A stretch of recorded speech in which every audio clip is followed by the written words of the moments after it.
Hello and welcome to Power Reflections, a proud member of the Duff Network, where we reflect on Wildbow's most righteous work as it releases. I'm Ruben Morehouse. And I'm Elliot Diebold.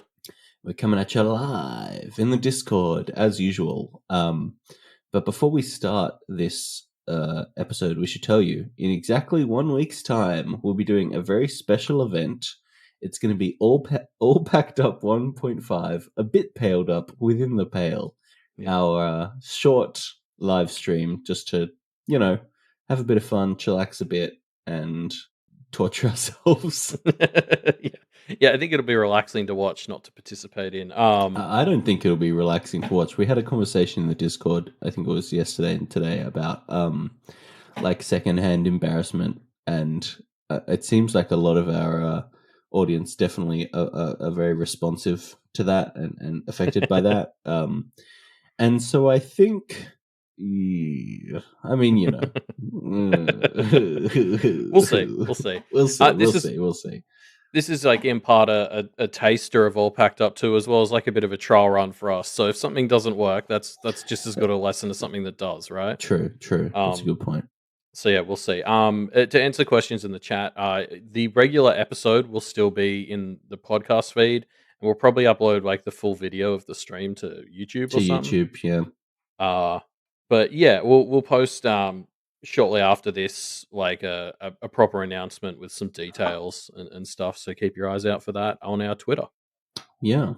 Well, should we kick off the show then, Elliot? Let's do it. So we're talking about Gone and Done at 17.6 and 17.7.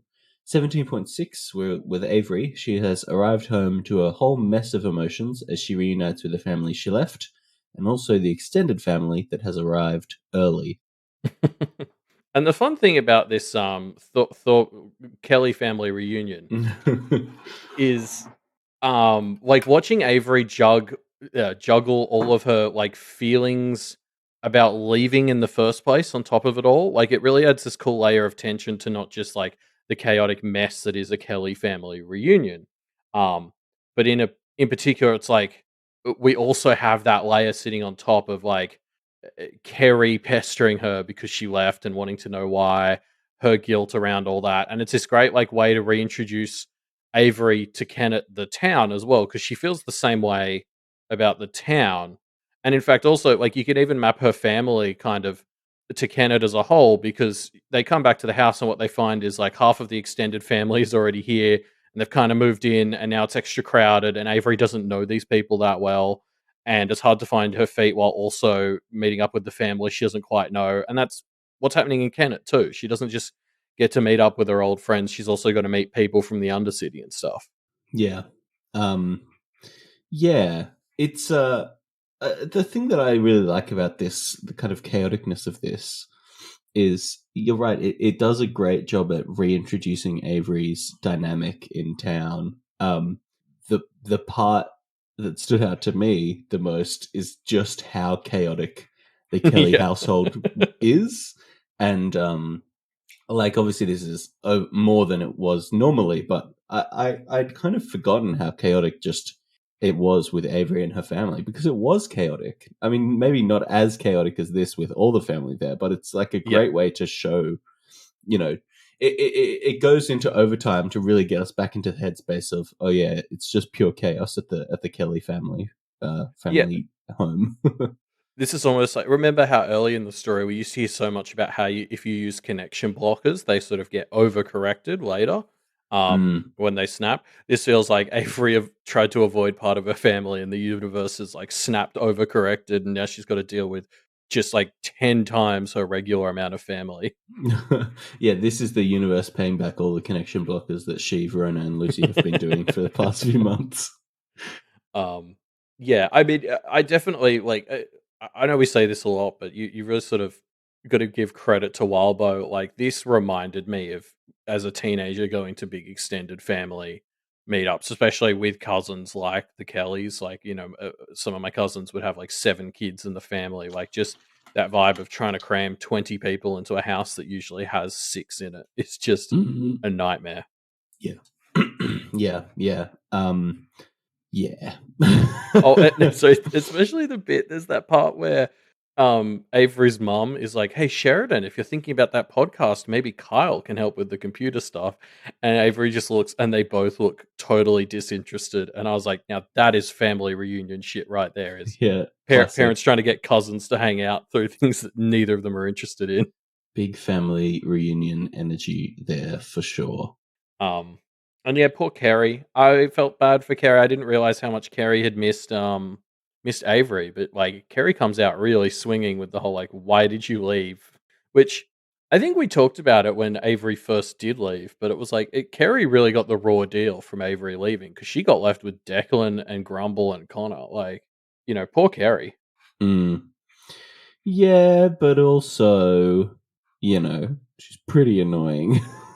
Yeah, but Kerry's only like She's young. I little don't hold kid it annoying. against. I don't hold it against her for being annoying, of course. Yeah, But the fact like of the matter is, Declan, yeah, like Declan and Grumble and Connor to an extent are like shitty person annoying. Carrie's just like, mm, well, honestly, she gives off cherry pop vibes in yeah, this section. Like she comes out and she's like, "Avery, why did you leave?" And Avery's like, "We talked about it, remember?" Carrie was like, "No," and I was like, "Fuck, she just sounds like cherry pop." mm, Um, so it's just like I don't know. I don't.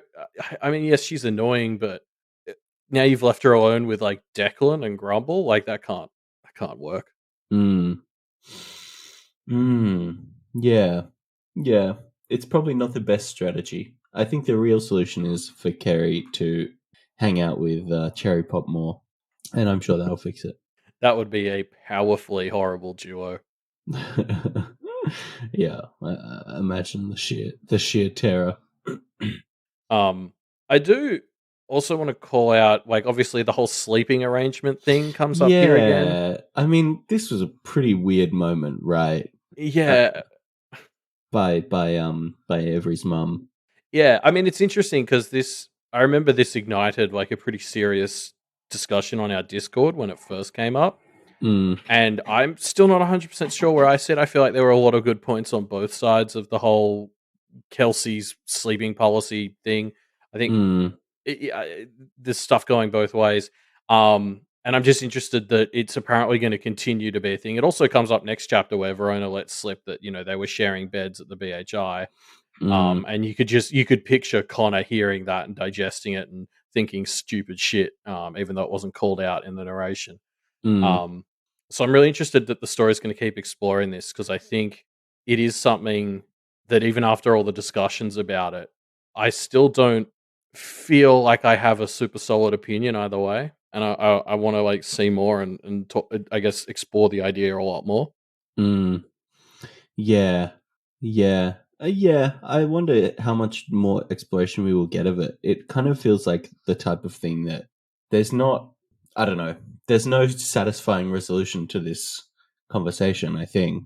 Yeah, yeah. I guess I'm not. I don't necessarily think we'll get like an answer or something, but it's Sure. definitely this feels like it's something that's going to continue bubbling, like a frustration point that's just going to continue bubbling in Avery's head because her parents kind of keep bringing this up, keep doing this, and Mm, like if what Verona said this chapter sort of comes up where Connor or Kelsey mention that she didn't tell them or something, like it's the sort of thing where she's just going to be like, "Are you guys fucking serious?" mm, Um, so yeah, I don't know. I hope it goes mm, somewhere because I find it's one of those things where this book is challenging me to think about something I'd never, I guess, really thought about. Like growing up in a very heteronormative sort of situation, it was very simple of like boys and girls sleep separately. And when you add these sorts of wrinkles, there's like stuff I'm struggling to let go of, but also like so, yeah, I don't know. Yeah, I just find this mm. actually quite an interesting topic to sort of delve into what your like underlying biases are and that sort of thing. Yeah, no, I think that's true. It's an interesting one to examine biases and examine the way you treat, people based on their uh, sexual preferences and all that jazz. Yeah, yeah, exactly. Yeah, yeah, I think it is interesting. I just think, yeah, well, I don't know. Maybe we'll get some more of it. Maybe we'll get some more of it. It feels like a bit of it does feel like an interesting train of thought to pull at to get more understanding between Avery and her parents. So maybe that's the lens through which will be examined. Yeah, yeah, exactly. Um, So yeah, Avery reunites with Lucy and Verona next, and they get about 3 seconds of just hanging out before they have to get into business chat. I mean, it is the Kenneteers, so they do still open with quickly checking how everyone's going as a person before talking business. It's one of the nice things that they've always sort of done, and they still do it a bit here. Um, but I really love seeing Verona and Lucy from Avery's point of view. Like, it's almost like, when we used to get to see the Kenneteers from an interlude perspective, and you'd be like, "Oh, this is how they appear to other people." Mm, Um, this is almost a bit of our insight. Like Lucy and Verona are so in their own heads and have such a complicated relationship with each other. This is, in some ways, our first chance to see them in their natural habitats from an outside perspective since Arc 14. Um, and it was just super fun. I really like how Avery describes Verona as like the bits of her that were getting dust are dustier, and the bits of her that she took care of are even cleaner. Like they're just, especially as it relates to the domain, which we'll get into next chapter. I just love that way of describing Verona. mm, mm. Like she's been diving into the Undercity and stuff, and kind of really growing the parts of herself she likes, and that's really Yes. cool. But as always, we're worried about the parts that she was neglecting anyway, that she's now just like full on neglecting. And it's like, oh, Verona, I think some of this stuff is more important than you realize. Yeah. Yeah. I mean, it's a perfect summation of Verona's growth is neglecting things that she just has kind of written off in her head, right? Yeah, Yeah. and some of them I question whether that is the right call. Mm, Um, yeah.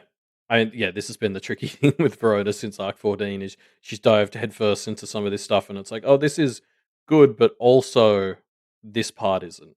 Um, we'll talk more about that in her chapter next. But also like Lucy, there's a lot of focus on how Lucy looks like older, mm, which is kind of cool because Lucy is growing more competent. And, she likes to remind us she's a teenager, not a kid. But also, like that's coming at like the cost of her childhood too, right? Like that feels mm. to me like the negative implication to Lucy looking like she's aged a year in a month. Yeah, I think so. Lucy is always kind of. I guess that's part of Lucy's arc, especially recently, is she does kind of take the world on her shoulders, and uh, Yeah. she is finally getting some chances to be a child a bit more, which is very nice for her. Yeah. Um, so yeah, I guess we'll get into this a bit next chapter as well, but um, just the small interactions with Verona and her domain are so fun. Like it's Yeah. just little bits and pieces, but it's so clearly a reflection of her in all of the funnest ways. The way she like shoots her door open with little finger guns, it was like, oh god, she's made her finger guns even more powerful. Mm, yeah, um, yeah, it's Actually, pretty funny.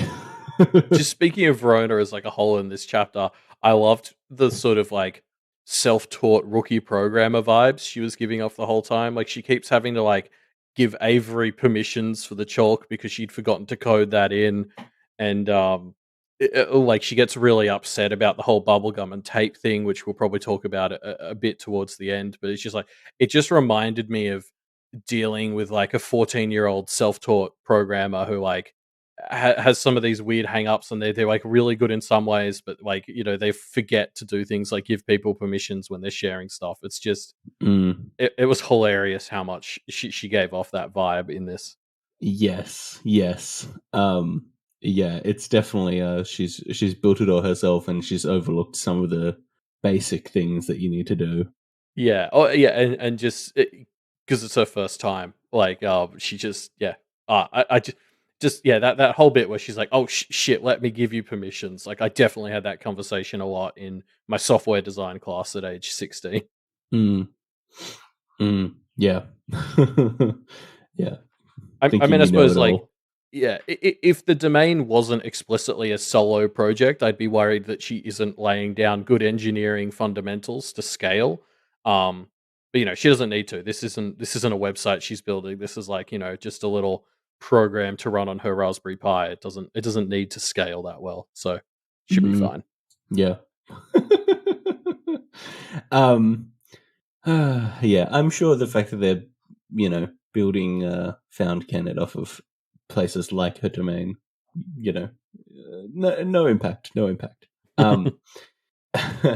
There's a great quote here where Verona's talking about how well she's doing with her domain and says, "I'm fast picking this stuff up anyway, but I have a lower top speed." And Lucy's response is, "I don't think your top speed is as low as you think," which is very true and a very perfect reflection of Verona's classic underestimate herself, then go all out vibe. Yeah, she's honestly putting up fierce competition for the Wildbow protagonist who is worst at self-reflecting award, which is like stiff competition. But yeah, like that is such a ridiculous statement from Verona. Yeah, it's very silly.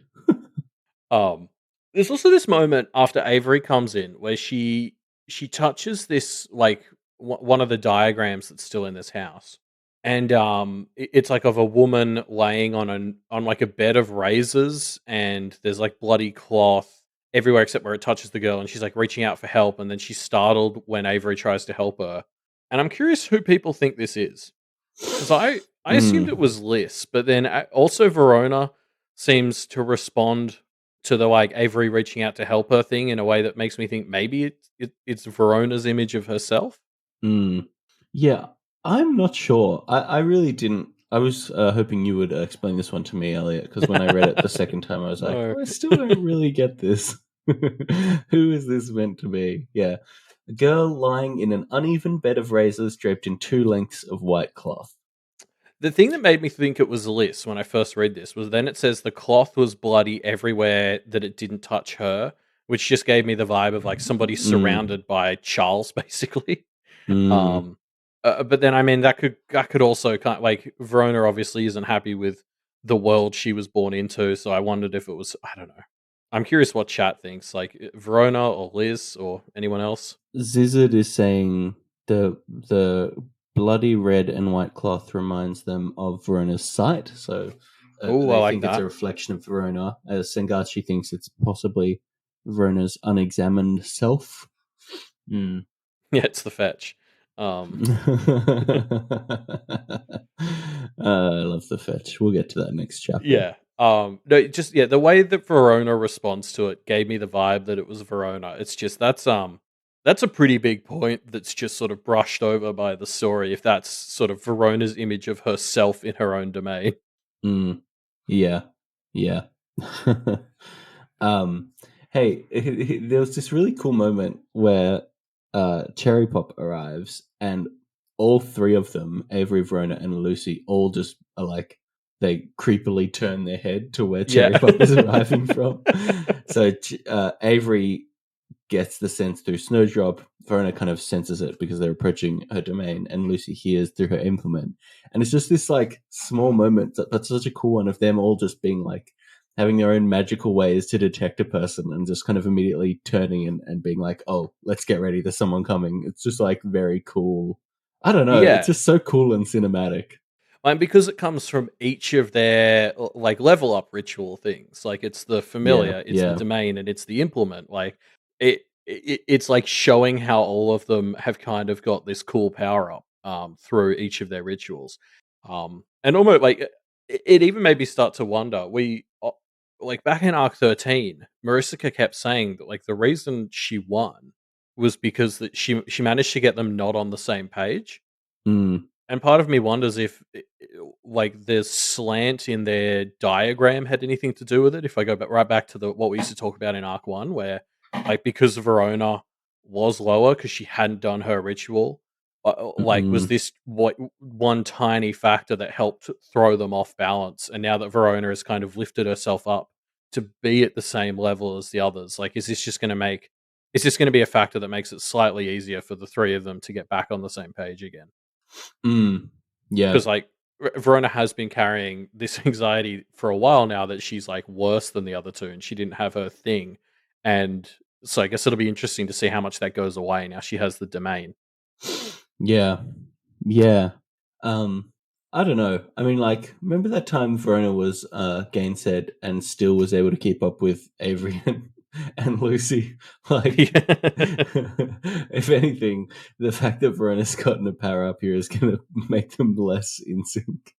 Because I think Verona would be just as capable of keeping up with him even without the ability to practice. I definitely agree, but also like Verona was I think a big part of why Verona has been pushing them away and has been grasping onto this insecurity around getting help has been the fact that she felt weaker and lesser than them. Mm, And so now that if she thinks she's on the same level as them again, like she might be more open to a bit more of an even relationship and like mm, yeah, this is the first step to them getting on the same page. Is it's kind of like this might help her close that insecurity around being weaker. mm, mm. I don't know.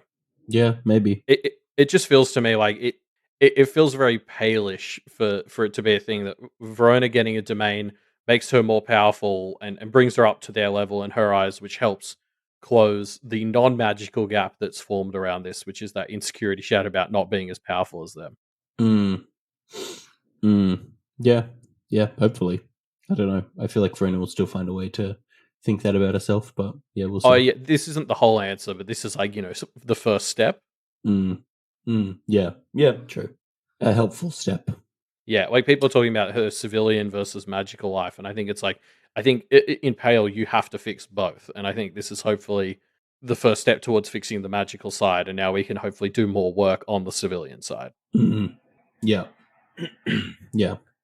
Um, so yeah, Avery calls up Jude and the rest of the Garricks to get some additional opinions on what they're planning after, of course, some vows of secrecy.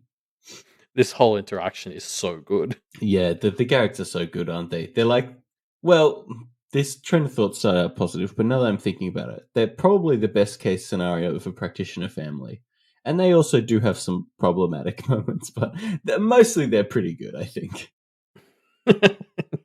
I can see what you mean. You wanted to say they were really great, and then you realized what an indictment on Yeah, practitioner society yeah. that is. Yeah, I mean, you got to wonder how much of it is like because they're minor. Like these are by practitioner family standards, like a bit of a group of scrappers who, are like Avery's making them better because they want stuff from her. But then Mm. also in this world, that's kind of the first step towards just making people better. I don't Like, know. Yeah, I mean, they what? definitely do want stuff from her, but I also think that like there is just a bit of them not even wanting stuff from her, but just kind of recognizing how awesome she is, Yeah, and that's enough to kind of see that.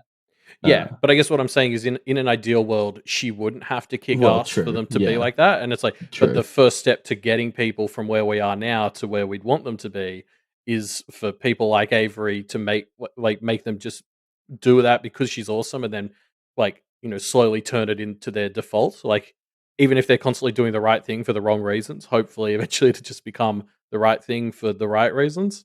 Mm, mm, yeah, yeah. Hopefully, we'll see. um, I really love the way Jude's dad, whose name we don't know, right? Do we No. know? Yeah, cool. His reactions to just like to the Kenneteers just being like, Yeah. yeah, we're gonna do this major wild ritual and drop it on ourselves, and it's just so funny, and it's like the perfect example of how wild the Kenneteers are. Like they really put the wild in wild practitioners. I love how it's compared to like a nuke. It's like, oh, so you're dropping a nuke, and it's like, no, no, Dad, they're dropping it on themselves, and he's just like, Yeah, oh no, and Verona's like, oh yes, it must be so stressful for them. yeah. Oh my god, it's just just good stuff. Oh yeah, honestly, this is like my favorite kind of thing to read. Like there's moments where like a protagonist or a character is just completely underestimating how like badass or wild what they're doing is, and like that is just the energy the Kenneteers have here. Like you said, like they're just like, oh yeah, we're doing this, and the Garricks are like losing their fucking minds, and like you can see in real time this balance between Jude's dad and his mum about keeping Avery on side versus keeping her alive. Mm. It's just so fun. Yeah, it's good stuff. I like what Mirth Striker said, which is Jude answers the phone with, "Oh no, Dad, What's going on? He finds out. Dad. Oh no. Yeah. Classic. It's just such fun to read interactions. I'm just loving the vibe of Avery being there, Hazel, but being such like, I mean, not to say she has ditz energy, but just like she just completely underestimates how fucking wild they are. It's like so Zed was like this in Arc 13, where they kept talking about the judges, and Zed was like, you realize some practitioners will only meet the judges once in the middle of like an epic journey. And Avery's like, yeah, we just met them like day one. Like it's the same sort of vibe of just completely underestimating how insane their life is. Mm. Yeah. Yeah. Um, so yeah, Jude's dad gets involved in the puzzle of found Kennet and injures Verona's pride slightly in the process. Yeah. I think we'll talk about that more almost when it comes back. Verona brings it up again in her own chapter next. But I love this thing we learn here where your kind of impact velocity for someone like Miss doing this is defined a bit by how little connections you have. Mm, Like, I think it finally made this sort of whole meteor analogy click for me because I didn't really understand. Like in my head, something lost appearing on Earth, I was kind of like, isn't the more lost it is, the less it would matter because it has like less stuff to it. mm, But you can almost kind of see now if this is like the equivalent of just something like appearing in the middle of the world, it already having connections kind of mitigates that impact because it's like, oh well, it's connected to this, and where the universe can more easily work slot it around in. it. Yeah. Yeah, whereas like if you've got something with no connections and it like like it just suddenly appears, a town-sized version of Mist just appears with no connections, all the spirits are going to be like, oh, what the fuck, like, and that ripples out as like a big explosion. It's really cool. Yeah. Yeah. It is. It's a cool way to make this big thing have very human kind of a very human solution, I guess. Like because in their preparations for it, in the past few chapters, and what we'll see in the next chapter, like the stuff that they've been doing to prepare for it. Sure, there is some collection of items and stuff, but that's mostly been farmed, outsourced to the goblins. The real thing they've been doing to prepare for these kinds of things is just building connections, and that's so funny. Like when you think about it conceptually, it's not magical preparation; it's Yeah, human preparation. yeah, that's a great point. Yeah. Um, like the ritualistic preparation has all kind of been happening off screen or for other characters. The stuff we've seen has all been very benign. Mm. Um, it's also worth pulling out in the middle of Jude's dad just straight up calling Avery their Hazel, which is hilarious and extremely loaded thing to just say to someone's face. They do offer like to help on this just for goodwill, Mm. and I wanted to bring that up because I guess it's kind of touching on what you brought up before. Like when Avery in Arc 13 was first negotiating with the Garricks, like to get the $100,000 or whatever for the solve to the promenade, she hated doing that. Like, remember, she had a whole conversation with Miss and Toadswallow where she's like, "Can't I just do it and then they'll be my friends?" And they're like, Mm. "No, no, no, you have to like prove your worth and then they can sort of be your friends." And this is like Avery getting what she wanted. Like, like as we talked about, it's kind of like it's only because they know that she'll give them more in the future for now. But like we've reached the point now where they're just willing to help her out because they want to be her friend, which is Mm. Mm. it's the first step. Yeah. Yeah, yeah. It's working, it's working.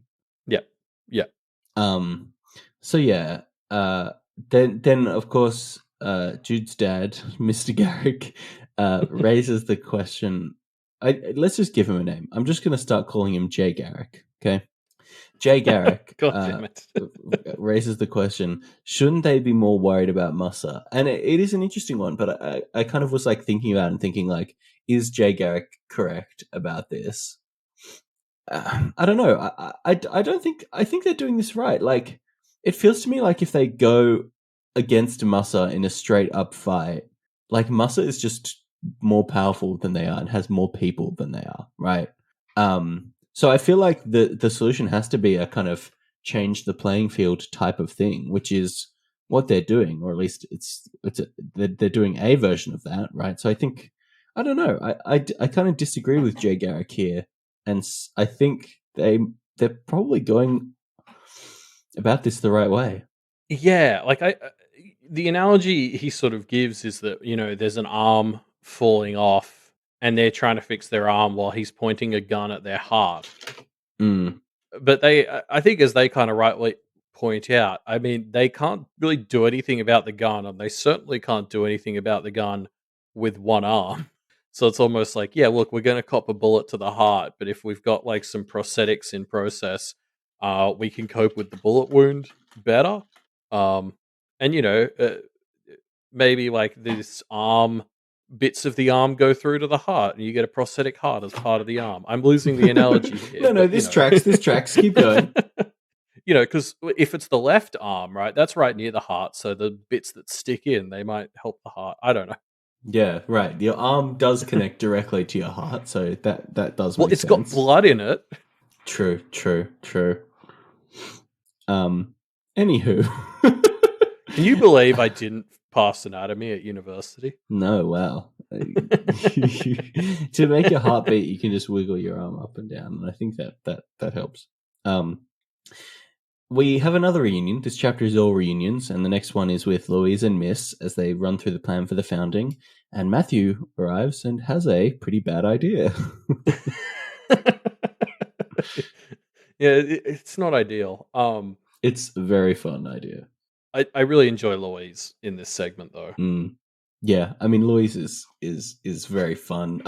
Yeah, I was thinking about this. There's a moment where Avery's like, I don't know if I can talk about this in front of Louise, and I'm really with them. Like, it's really hard to know what can we talk about in front of Louise. They discussed with her now at this point that Snowdrop is part opossum and part child, which is like, once you've gotten to that point, the ship of Louise's awareness has kind of fully sailed, right? Like, Yeah, I know she's got the forgetting things when she cries blood thing, but still. yeah, but didn't we all agree for that ship to sail when they made her leader of the Council of Magical Creatures? Like, I don't, Mm, like I get what you're saying, but yeah, I don't know. It feels like, yeah, that ship has sailed when they made her this. Like, even if they are still cracking at her awareness, it seems like they all tacitly agreed to do that. mm, yeah, I think so. I don't know. It Um, just is. I don't yeah, know. this is that whole thing with like awareness, right? Like we're going to Yeah. see Verona really toying with it next chapter too. Mm, Um, but I do feel like there's a lot of little signs that Louise is kind of paying dividends as a choice. Like there's one little moment where Avery mentions that she can't really talk to Snowdrop about relationships because she's an opossum, and Louise points out she's also a kid. mm, And I just thought that was actually like a really important little distinction that mm. Louise makes there. Yeah, yeah. It is. It is true. Louise is a great addition. She clearly handles the role very well. I'm just kind of worried about the whole magical side of it, I guess. I agree, but I like it's also like I think the time for that worry was before they elected her. Well, yeah, I mean that ship has sailed. I do think it was the right decision. It's just like there's no perfectly good decisions in this universe. No, exactly. Like this is the it. You could say the same thing about the arcade and stuff. Like this is just what Kenneth is doing stuff which traditionally is just risky shit, Yeah, yeah, like dropping nukes on themselves. yeah, definitely. Um, so let's talk about Matthew's idea. I mean, as soon as he said, "I think I have another way," I think I definitely was like, "Oh, Matthew, Yeah, you're going to do a fucking domain, you psycho." Because obviously that domain would be his house, e.g., the house that yeah. Edith is heavily involved with, and I it's mean, his very house has been a whole thing since Arc 14. So yeah, yes, so it very much jumps out, but it's just like it's very much like, oh, I just know this is going to be a thing where Edith is like closing in on him, and it's fucking gross. yeah. No, as you said, the second he says it, you're like, oh, I don't like what he's going to have to give Edith for this. Um, like honestly, it gave me the vibes of like you. I just remember being so mad at Verona when she was moving back in with her dad in like Arc 13. But also, it was kind of like, well, I don't know what else you're meant to do. This is kind of needed. Mm, But also you don't do this to yourself. And this is Matthew's turn to just do that. Like it's sort of like, we really need this domain. It's super important, but also, come on, man, you can't do this. Yeah. Yeah, I don't know. I mean, I do kind of get it as an idea, but it's just so like, Come on, man. again, yeah, just like, oh man. Um, Yeah, yeah, necessary but unfortunate, but yeah, and very I wish he unfortunate. wouldn't. Yeah. So yeah, back in the chaotic house, Avery bonds a bit with her cousins, and Matthew starts his claim. Yeah, and she has this nice moment with Kyle and Brienne. Mm, For all the disdain Avery tends to show her cousins in her internal monologue throughout this chapter, this is kind of a nice moment with the three of them. yeah. Yeah, true. Um, leave your thoughts on what animal masks they should have in the comments, I think. Yeah, the new two honorary Kenneteers to add to the list. Mm, yeah. Um, yeah, no, it's fun. It's a fun kind of time. I love there's that bit where Avery's like, why do people think that I just picked this flag pin without knowing what it means? What kind of ditz energy do I have? And this is a funny line. I loved it. What is it about Avery that gives this off? I mean, she is naively friendly at times, I will That say. is She's getting true. better at That is that, but true. also, like, in terms of Avery giving off Dit's energy, I'd just like to point to Liberty and the whole business that went down with Liberty as an example Mm, of when Avery was a bit of a massive Ditz. She didn't pick up on Liberty coming onto her at all. yeah, Um, that's true. s- so yeah. Mm, yeah, it's good stuff. I mean, yeah, it um, is like Avery's very smart, but she definitely is just like a bit too friendly at times to come off as like, I don't know, a cool badass. mm, mm, yeah. Um, yeah, that's fair enough. We'll continue the thread of Avery and her cousins in the next chapter from Verona's perspective. So, Avery's friend Verona is woken up by dreams of contesting a domain. She promptly hits snooze on the universe and instead tries to repair her water heater. This damn water heater. Yeah. And let's talk about this again. I wish I had a domain. Like, It's it's so really occurring cool. to me. The part of the other verse that I would want more than anything else is having a domain. Have you watched Encanto yet, Elliot? No, I watched the trailer for it a couple of Okay, days cool. ago, so pretty much So there. good. But one of the it's mild Encanto spoilers here. It's about a family that has superpowers, right? Yeah. And the thing is, the most important power that they have is the one that is the most unappreciated, which is the fact that they have a magical sentient house called Casita. And it is by far the coolest part of the film. The most like, I mean, I like the movie a lot, but it's so cool, this sentient magical house that they have. And between that and the other verse, it's just really made me realize, like, more than anything else, that's what I want, is a magical sentient house, because Yeah. it would be so delightful. I mean, even seeing Verona and hers, which is like a shitty, was about to be demolished dump of a house. Yeah. And this is like, It's cool week as hell. one, right? Yeah. Week one, where she has the least control over it. And it's still awesome. Like it's so easy to just sit here and picture what you do in your own domain. Like if I had a house, if I had a domain, like what is all the cool shit I could do? I almost want to make that our discussion question next week. Yeah, Like yeah. what would you try and set up in your domain? Because it's just so fun to think about.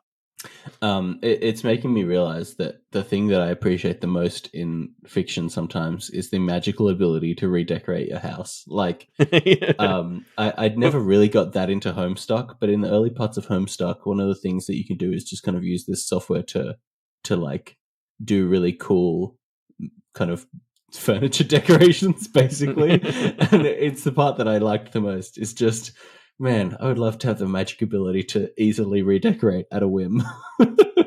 Well, remember when they went to the BHI, even in this story, and you Oh just yeah. drew what you want and the brownies Yes. made it Oh my happen. And god. that was the coolest thing about the BHI.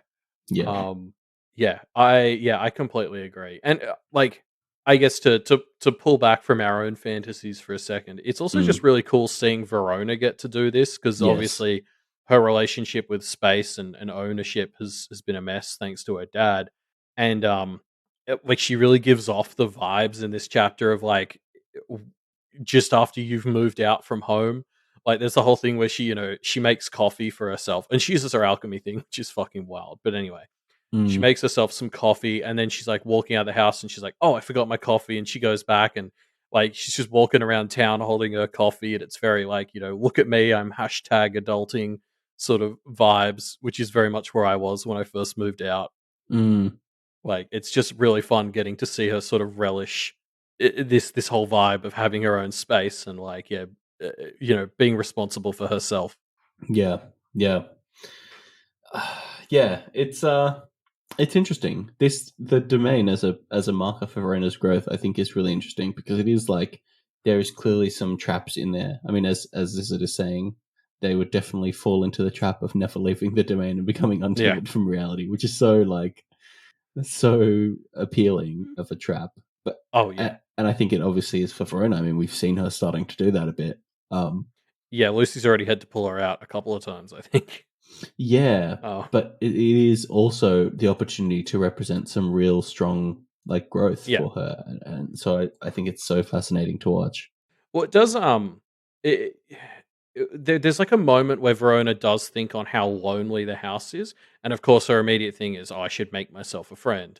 Um, which spoilers, we'll get to the fetch, but it it it, it genuinely did remind me of obviously a couple of months ago, I moved into the city out of a small town, and I'd been living by myself for like a year and a half in that small town and Mm, when I first started living with myself, it was so cool and so freeing and really great. And then after like 2 months, you start to be like, "Oh, I miss human contact." And I'd never appreciated that before. And I can just see that being where Verona is heading. Like not it's one of those things I don't like you've just always had and you don't quite realize how important it is to your function until suddenly you're waking up in this big lonely house like every day. mm, yeah, yeah, yeah. It's it's interesting. It's potentially very problematic for Verona. So we'll see how she goes, I suppose. Yeah. Yeah, I'll be interested to see if she figures out a better solution than me, which is to just leave because you can't do that with a domain.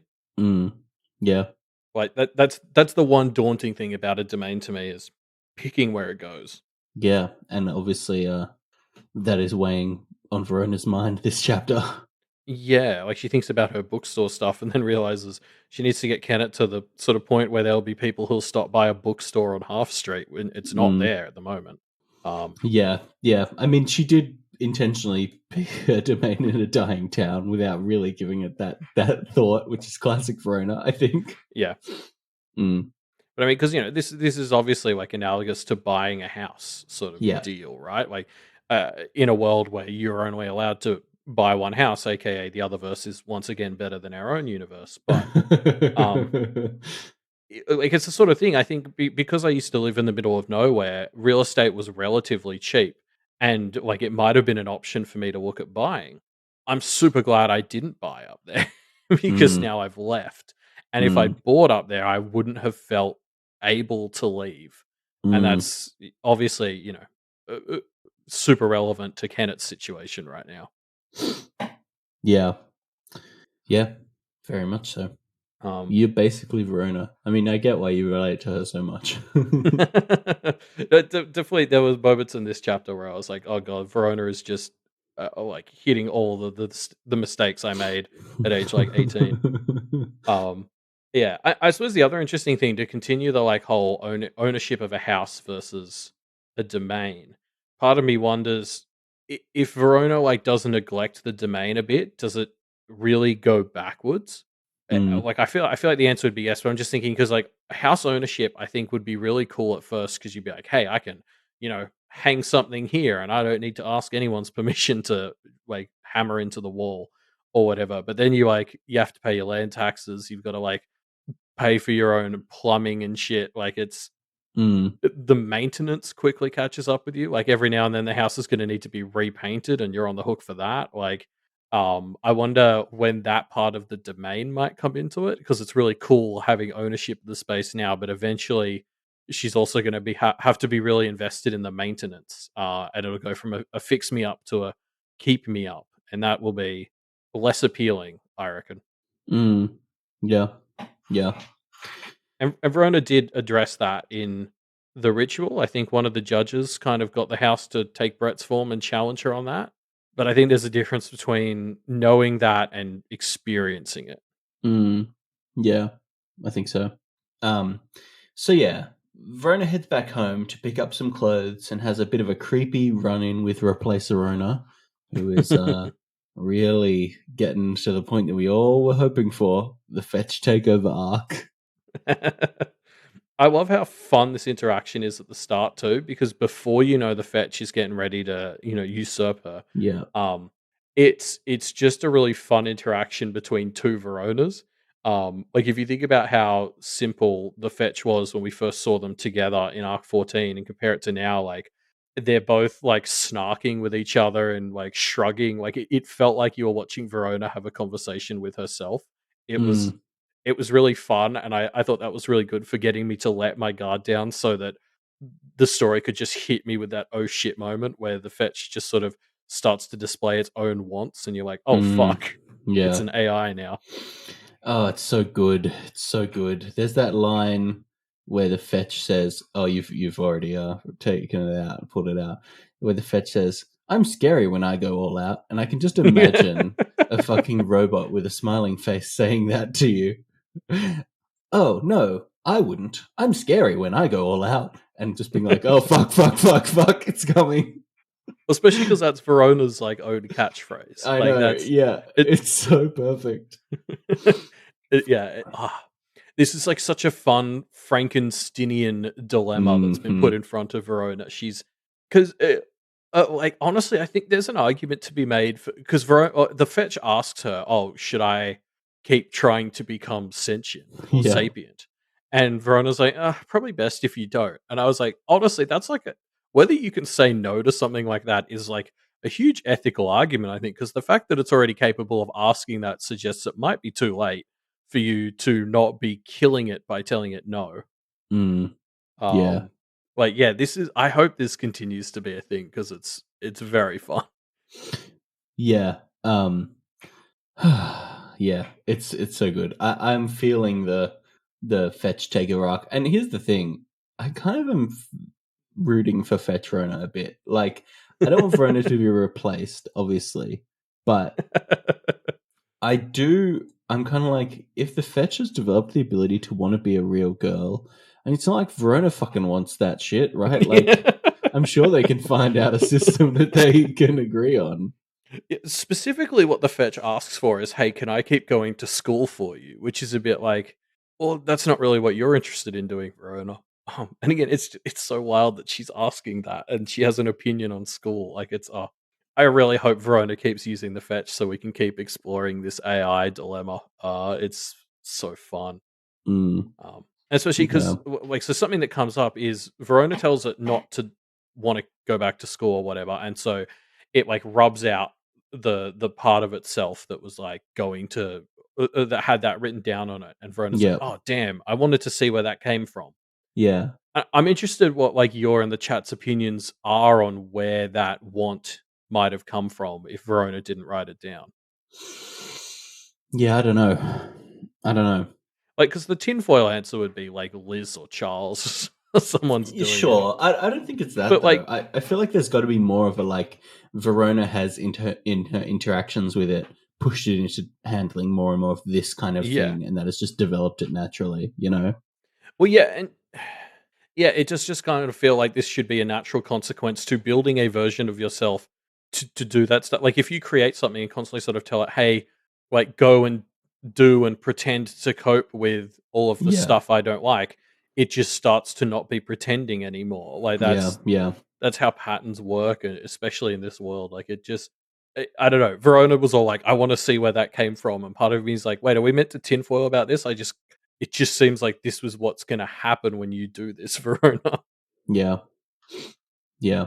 Um, Like, oh, just I just the other thing is, well, like, imagine, so okay, let's enter the world where Verona decides to let Fetch Verona keep sort of doing her thing and grow some more sapience. Does Fetch Verona make friends? What happens if, like, Lucy starts hanging out with Fetch Verona more than Verona? Like, mm, ah. yeah, we'll see. I suspect because Fetrona is the best and Verona is the worst, and so Avery and Lucy are going to realize that and be best friends with Fetrona, and Verona will be left behind with Melissa. um, so yeah, Verona heads over to Avery's place and they start heading out with two cousins in tow. Verona gives them a good old grilling, brute forcing those connections as best she can. Um, but before she heads out, she also gives Sheridan a bit of a grilling. It's like that Yeah. hilarious moment in the kitchen where she tells Sheridan that at least Avery has friends, and even Avery's dad is like, "Holy shit, Verona!" Like, no, and it's just like I continue to be amazed by the fucking ovaries on Verona to say shit like this at a friend's house. Like, I was always the quietest little good boy at a Mm, friend's place. I don't. Verona has so much more undercity in her than I ever did to be able to just say this to a friend's, like, sibling in front of their parents. yeah, it's hardcore. Good work, Verona. It's very funny. Yeah, like legitimately, I do feel like it's this undercity side of herself she's been cultivating, the kind of like anti-society, zero fucks given side that she's been leaning into more is allowing her to just say stuff like this and not give a shit, Mm, kind of for better and for worse. mm, yeah, yeah. Yeah, it's very fun. I'm glad that we get these parts of Verona just to show us the good sides of her, just not giving a shit, as you said. And like she's just constantly pushing the boundaries. Like as we get to like the cousins and stuff, Verona is just constantly like walking the line of saying things that are magically and like almost it seems like just to make Avery uncomfortable. If I wasn't in Verona's head, like if we were seeing this from Avery's head, I would have thought Verona was doing this just to fuck with Avery. Mm. Yeah. Um. Yeah. Good stuff. I love this, like this interaction with the cousins, with Kyle and Brienne, um, because like it's so Verona, but it also works very clearly. Like it clearly is effective because they do open up quite deeply, and Yeah. it's really interesting to me because the last time we were in Verona's head, she was effectively abandoning the keeping up connections mission, right? And then she's kind of turned back around on it. And I think that's wonderful. Like, Yeah. Well, I think it's Lucy's fault because Lucy was the one who pulled her out and got her to do the arcade thing. And yeah, like I do think Verona is somebody who works better with momentum behind her. yes, Um, yes, and like I think that's what we're seeing here. yeah. But yeah, like it's awesome. It's really cool. Well done, Verona. Yeah, she really like gets a lot out of Brienne, and like compared to what we saw Avery. Like Avery tried to talk to them in the previous chapter, and was like, "Yeah, okay, I don't really want to go out for a walk or anything." And then they go out with Verona, and she's got them fucking spilling their darkest secrets. It's a little upsetting how like both of them though. Like both of what they admit is kind of depressing. Like Brienne echoes a lot of Verona's sentiments about how everyone who grows up is miserable, and she's just trying to Mm, find any joy in this life. And then Kyle, attacks me directly and talks about how the only thing he's got going on in his life is like upcoming media and shit coming mm, out. mm. And it's just like, oh god, like these two seem fine, but when you hear from them, it's like they're not that far from being in a really dark place, and that's just a bit of an indictment on the world. Yeah. Like, because I don't think it's unrealistic. No, they're clearly not in a great place. Yeah, I don't know. You're right. It feels very authentic of just like the vibe of these two just being kind of I don't know, like aimless, I think. Mm, Yeah, yeah, yeah. I don't know. It's just like both heartwarming and depressing to sort of learn that these two very normal seeming people are, only a few steps away from being in such a bad place. mm, yeah. Yeah. listless, as it did it says. I I think like is a that. great way to put it. Um, So I just want to call out the moment too where Verona says that she's a crappy artist, and Avery says actually she's a really good artist. And Verona sort of quickly corrects it and then thinks to herself, "Don't fucking gainsay me, Avery." And I mm, was a bit like, "Well, then don't fucking lie, Verona." Like, what are you talking about? Like, even Verona knows that she's a good artist. I don't know what she was going for here, but yeah, like, I don't blame Avery for gainsaying you when you just said something that's kind of blatantly untrue. yeah, no, yeah. It's Verona's own fault. Yeah. Um, so yeah, the gang bump into Mal, who escorts them as they go around to visit a bunch of shrines. Yeah, and I love how they're not just because obviously, bonding with Kyle and Brienne is a bit like, as we've said, the whole like make innocent connections thing. But they get Mal involved in that. They also actually get Brienne and Kyle to do some stuff with the spirits, which again just feels like the whole point of Found Kennet is to not make magical stuff so distinct from innocent in this place. And it feels Mm, like getting innocents to be like a part of the spirit like shrine upkeep feels like a bit of a neat step in that. Like just continuing the urban legend vibes and just making it like this is something that's just part of the town and its innocents are involved in a bit of a magical thing. mm, yeah, yeah. It's a cool way to that the gap is bridged, I suppose, between the different parts of the different faces of Kennet. Let's say. Yeah, yeah. Mm. Also, just how Mallory instantly goes for Kyle. Yeah, competing with Like, Verona. yeah, well, Verona calls her a harlot, and it's like, Verona, you have been eye fucking this dude the entire Yeah, chapter. What are it's you the talking exact about? same thing. And especially Verona's because we just weren't, mad that Mal yeah. is doing it first. Well, yeah, exactly. I was just talking before about how Verona's got a bit more Undercity in her now, but not as much as Mallory, clearly, because Mallory is a lot more overt in what she's doing. Um, I also find it funny as well because we weren't in the previous chapter that Kyle and Olivia had a thing. So poor Avery, just all of her friends are just mad keen on her cousin. Mm, yeah, yeah. Um, let's mention this bit. Verona kind of resolves to not use the fetch anymore here, right? Like, which really Yeah, was surprising to me, it's in a a good way. shame. I hope she's lying. Yeah, well, me too. But she clearly has recognized, okay, no, yeah, this is a problem, and I need to not just use the fetch anymore. Which I Yeah, think earlier versions of Verona, she just would have been like, yeah, it's fine. yeah, I can make it work. Yeah, exactly, exactly. Hopefully, she doesn't still just just use it anyway after having this exchange. But we will see. Yeah. Yeah, it'll be interesting. I mean, I have to believe that she's either gonna try to use it again or somebody else is gonna use it for her. Um, because this you can't drop the fetch after giving us this juicy the fetch is starting to get sapient business. That's just cruel. Mm, Um, yeah, I don't know. We'll see. mm, You're right though. It does feel like a really mature sort of thing from Verona, where she's like, "Okay, like this is going too far. I need to cut back on this at the very least." mm. Um, Also, I suppose on the other hand, though, if we're talking about maintaining your connections to Canada above, Fetch Verona has more than regular Verona at this stage. So Interesting. should we really be keeping Fetch Verona out of this? Yeah, maybe fetch Verona is the solution. Um, well, I was just going to say that there's the thing that Verona hints at to Avery that she says is like, "I'll tell you about this book before you leave, and it's really fucked up, and you'll hate it." And I'm the only thing I could think of was the Forsworn thing, which I know she hasn't like fully told them Yeah. yet, but I don't know. It felt like there was something else, and it was interesting to me that when I was thinking this, I thought to myself, "Wow, Verona, there's so much worrying stuff going on with you all the time. I actually don't know which one, if I know what this thing is or not."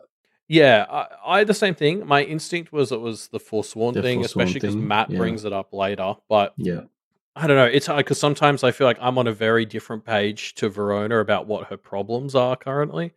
So it's mm, hard to know whether she sees some of her big problems as big problems like I do.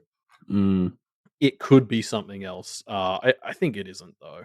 I think it is just the Forsworn thing.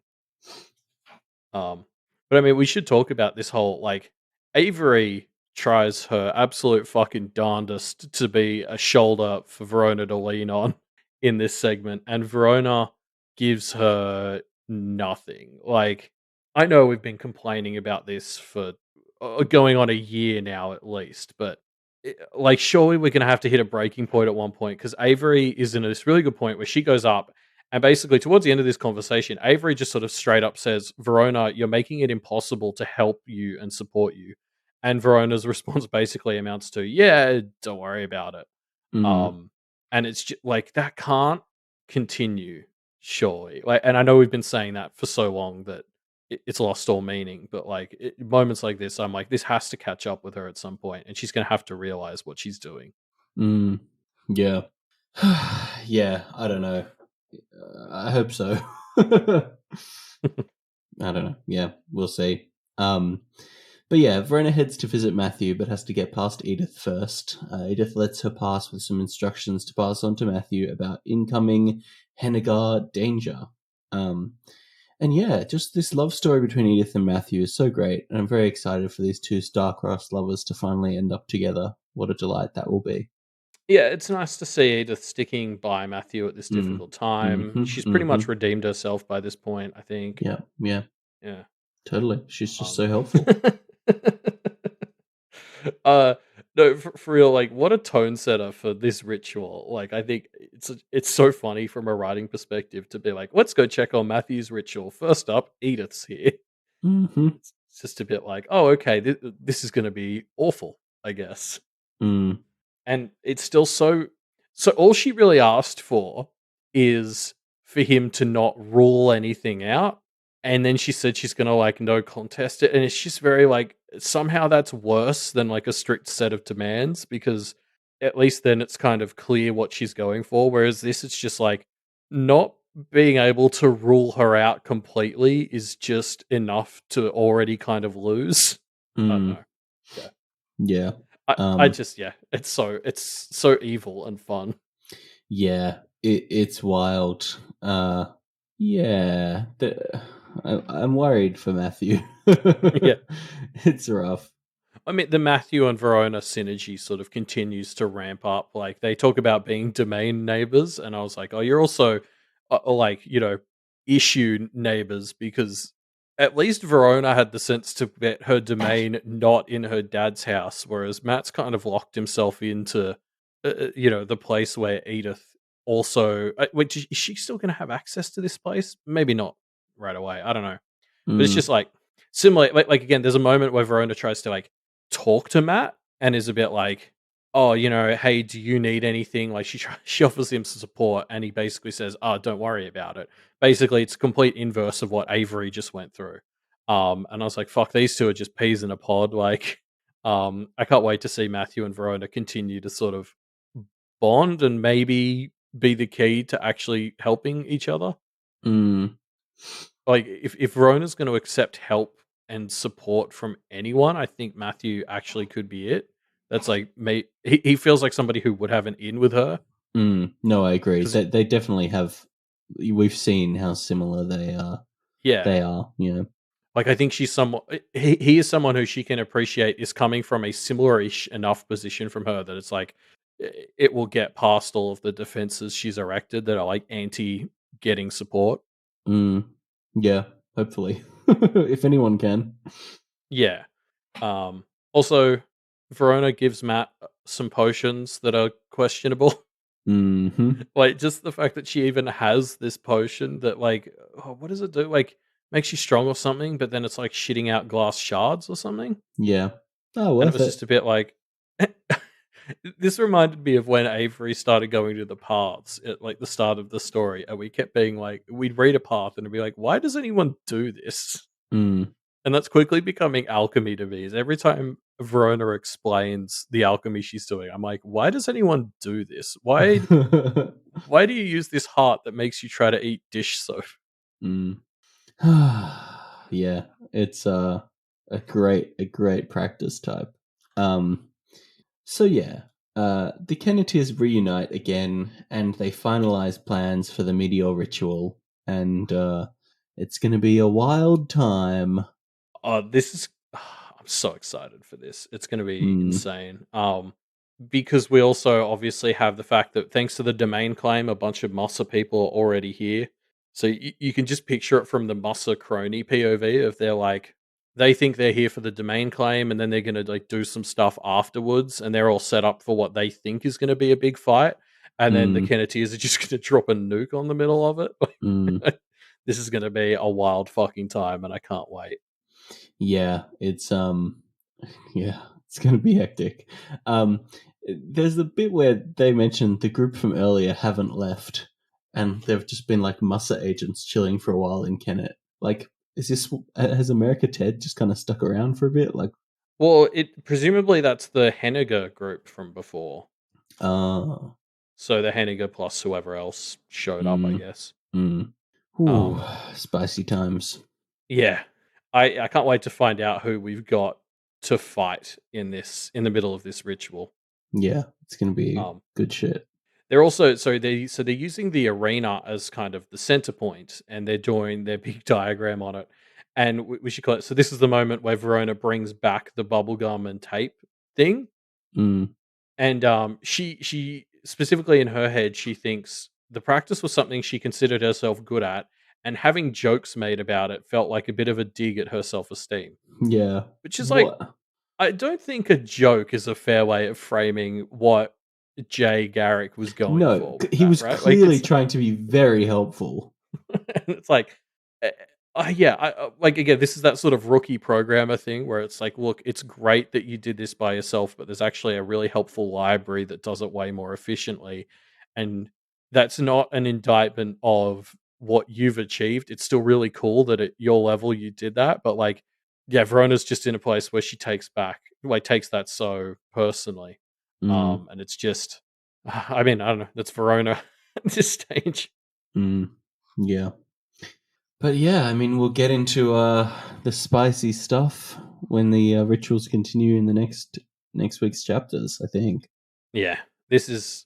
I mean, honestly, we're already at like 17.7, so I'm starting to wonder if this ritual is going to like fit in this arc, or Yeah, or maybe this whether we're arc looking will. at, Yeah, yeah, maybe end with it kicking off, or this arc could have just Matthew's domain claim, and then we get into the actual meteor nuke dropping next arc, maybe. oh, see, I got the impression there was going to be some overlap. Mm, I think his domain claim is going to be ongoing as they do it. mm, I don't know. yeah. I'm really unclear. Something that I need to go and look up is the domain ritual a 3-day thing? I feel like it was, but then I'm not sure if I'm just pulling that in from the lordship stuff. Mm, yeah. Because if his domain claim's a 3-day thing, that means it's not going to finish till like Monday, which means Avery had already be getting ready to leave. So there'd have to be overlap. Yeah, maybe there is. I'm not sure. Yeah. Yeah, I don't know. We'll have to see. Um but yeah, those are the chapters for this week. Ah, so good. I Good I some good I stuff. love both of these. It's surprisingly positive for Kennet chapters, and then just the hype for this ritual, which presumably is going to kick off in the next chapter. Mm, yes. It's going to be good stuff. Um yeah, should we get into some pale predictions, Elliot? Yeah. So these are predictions left by the community in our Pale Predictor form, which you can find the link to in the show notes down below. Um, so I've pulled out one from JSO this week, which is a very short and sweet one, but I kind of like it. JSO says, Thea is going to kill Otis. Um, yeah, I find this fun.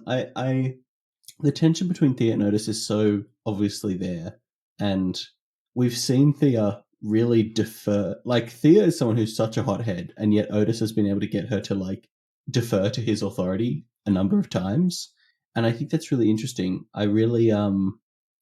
I feel like Thea is 2 steps away from snapping every time that happens.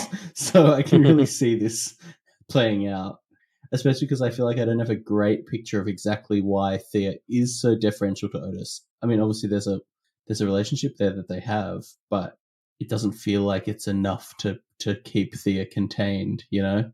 I'm just still really hoping Thea comes good, so I don't want this to be true. But you're right, like I True. can see it. She's clearly not happy with him as her master at the moment because of all the Avery business. Mm, Um, I do assume, and I'm seeing people raise the same thing in chat. I was working under the assumption that would be illegal to do, given the whole mentor mentee agreement. Like, I feel like that would be codified in that. Although maybe it's, maybe like you can't stab them or whatever, but if you let them die, then it's mm, like different. Like I'm remembering in Arc 13 again. I've been referencing that a lot today. Remember when Liz first took over and they were like running through the lissified town and she kept letting like dogs out to kill them, and they realized that like she couldn't actually hurt them, so she was trying to make them misstep so they'd hurt themselves. Like that would have to be the approach. Is she can't outright stab him, but she can, put a knife down, and then if he walks over there, it's his own fault. mm. Yeah, yeah. I I don't- can see it. Yeah, I don't know. It'd be interesting. I hope it's wrong because I want Thea to be getting better. Yeah, no, I feel you. I don't know. Thea's really could go either way. Yeah, well, and when she gets involved in politics, you know what they say. Yeah, yeah. Can you remind me? I can't remember it off the top of my head. Heads will roll. Oh, That's that's right. that's a Yeah, cool yeah, line. yeah. A great catchphrase. Yeah. So I've pulled out a prediction here from Farian Dragon. I believe this is their first prediction. But they basically brought up that in last week's chapters, when Avery had that like squirrel and stuff trying to dress her, they pulled out like very Turtle Queen sort of clothes. Like it was a green turtleneck, some hoop earrings, and like work boots, and those all kind of fit the Turtle Queen like image, like the original sort of thing. Mm, Um, and I'm just like 100% on board with this tinfoil. Because like the outfit choice felt really weird for Avery. I don't know if we actually talked about this last week. I mm. remember at least thinking I should bring it up, but it was like it felt like a really bad outfit for Avery, and I just chalked that up to like the squirrel being incompetent. Yes, me too. But like I'd never thought to question what it might be or where it would come from, and then yeah, just seeing this theory laid out, I was just like, oh, that's 100% what it is. And somebody else pointed out in 16.z, we did hear that Soot Sleeves' minions were being brought in around the whole bug area where they were keeping all the practitioners. Yeah, So there's room for some of them to have been taken. Um, yeah, I'm just 100% on board with this. yeah. And It's I feel like yeah, the Turtle Queen's being set up as a bit of a villain to Carl, because like we saw in her head for that bit of 16.z, and like she just takes everything over, and she's kind of yep, willing to hear Rook out, but like I don't trust her. yeah. No, it's worrying. Why can't anything ever just be chill?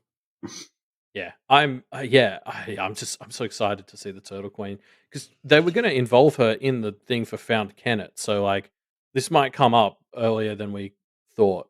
Mm, yeah, yeah. I think so. I think it will. Yeah, Um, Beliktal sums it up greatly in the chat. Sorry, where the outfit doesn't feel at all like it's Avery's style, but when you no, mention that it is the Turtle Queen style, like it just 100% is, it and I so just clearly is. Yeah, yeah, I exactly. love that. I love that. It's so good by Wildbow because only one person seems to have managed to put this together. But once you see it, you're like, oh, of course. Mm, yeah. Yeah. Wow. Yeah, it's a great one. It's a great catch. Uh so yeah, that's the end of the show, I suppose. If you have a prediction that you want to leave in our Pale Predictor sheet, you can find the link in our show notes down below. You can also find the link to our discussion thread where you can leave your thoughts on this chapter, or leave your thoughts on our discussion question, which we'll be getting to next week. The discussion question is there any other in Kennet that you think is irredeemable? Do any of them need to do more to atone for their previous misdeeds? If people want, I'd also be interested to hear just like where you think the line is personally. Yeah. Yeah, like, I think that was something that it was a beat that got hit really hard at the start of this arc, and then it's sort of fallen to the background as we focused on this whole, like, securing your connections thing. But I imagine as we start to do battle with people and have to negotiate, it's going to come to the foreground as Found Kennet actually starts to form. Mm, Because we've heard so much from like the judges in Verona's domain ritual and other places, just like how important this is going to be to what Found Kennet looks mm, yeah, yeah, yeah. But yeah, so that's the end of the show. like. Yeah. You can check out our Twitter at Power Reflect Cast. I think we're going to take a break from memes this week, and not because we forgot to make more, but because No, no, no. we're going to tweet some teasers about All Packed Up 1.5. Mm-hmm. That is definitely something we decided to do before realizing we'd run out of memes. Yeah, of course. That's how we do it here. So yeah, you can go to at Power Reflect Cast for that. You can also, if you want to check out the other shows on the Duff Media Network, you can go to duffmedia.com, including our newest show, The View from Halfway Down, a BoJack Horseman discussion show. Yeah, which I'm really enjoying so far. Mm, Uh, And yeah, don't forget to stop by our Patreon, patreon.com/doof media. That's how shows like this and The View from Halfway Down can exist. It's also entirely patron funds that are going towards, not just All Packed Up 2, but All Packed Up 1.5 next week. mm-hmm. All of the goofy shit you're going to see next week is coming from our patrons so that we can raise money for charity. Yeah. And of course, if you haven't yet, you should definitely become a patron of Wildbow himself. Go to patreon.com/Wildbow and you can support Wildbow as he writes this wonderful story. And maybe if you give him enough money, he will let you have a real life magical house. Yeah. Just give it a shot. What have you got Give to it a lose? shot, yeah. And with that, Cool. farewell.